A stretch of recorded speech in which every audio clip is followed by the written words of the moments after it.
Hello everyone, it's Nikki.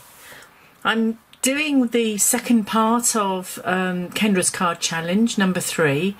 I decided that I would create the cards, or utilise the sketches rather, using 4 at a time. I felt breaking it down is much easier for you, it's much easier for me, and doesn't make the video too long.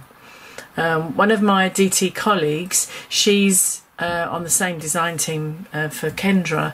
She is creating 1 card at a time, so it's just whatever makes it easier really. So today my previous video was for sketches number 1, 2, 3 and 4, just to give you a heads up about Kendras Card Challenge. And you can visit my blog. I'll have a link below,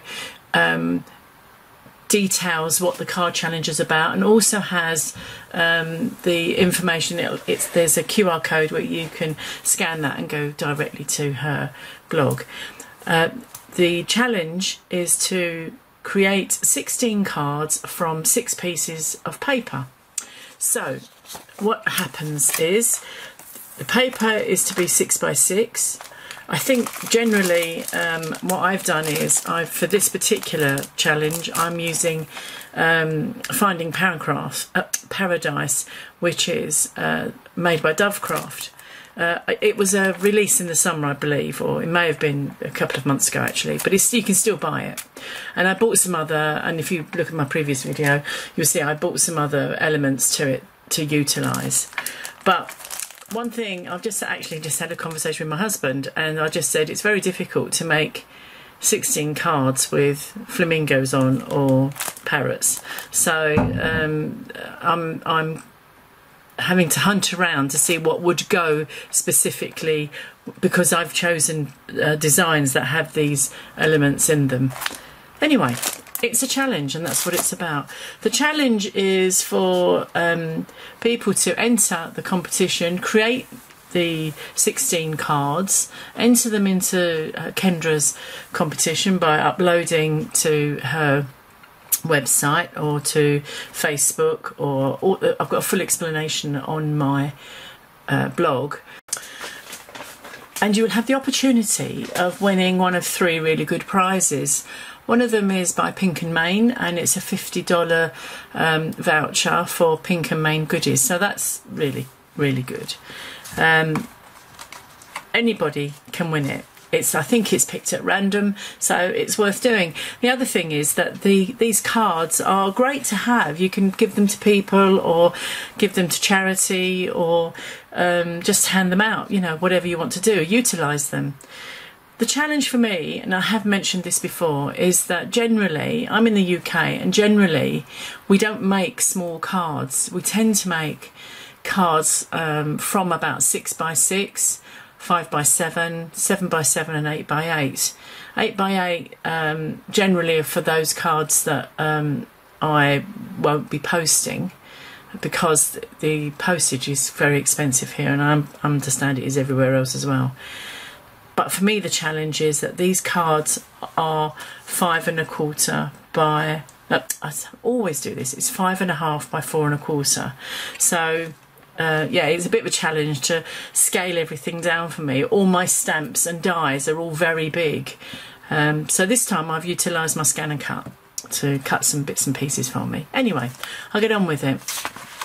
So this is card sketch number 5, and as you can see, when you download, because you download the information, it fits on A4 pages. But what I've done is I've just printed them onto these small A6 sizes, and then I stick them in the card, in the wallet.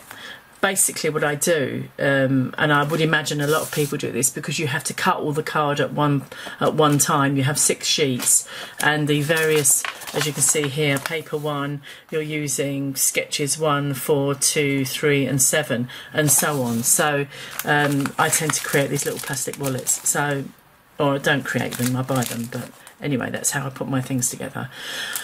So for this one, we have a let's put that out of the way. We have a 5.5 by 4.25 landscape card. I make my cards. I don't buy this size card. I don't know if you can buy this size card here, but I just make my cards out of 300 GSM white cardstock.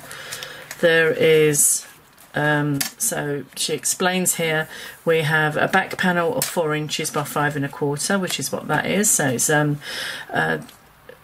here we call them mats and layers, but I understand that Kendra calls them, and you may be used to this, she calls them frames, but we tend to refer to them as mats and layers. So you've then got these various papers. So out of my paper pad, I've got this parrot one, which I think is rather cute, which is paper C. Paper B rather, is this that I've created. It makes it look, I haven't cut this wonky.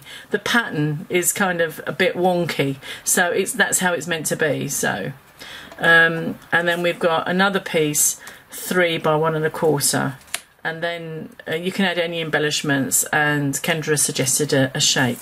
So what I'm going to do, I've got some of my. This is from my stash.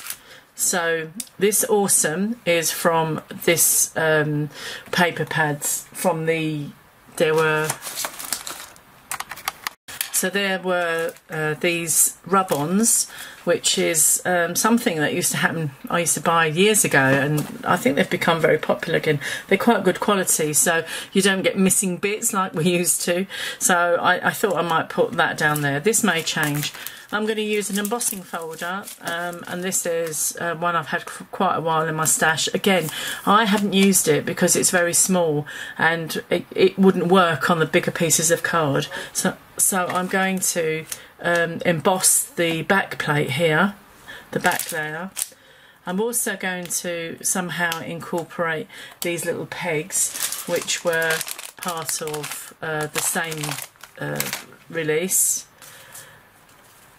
She shows, sorry, I'm reaching over.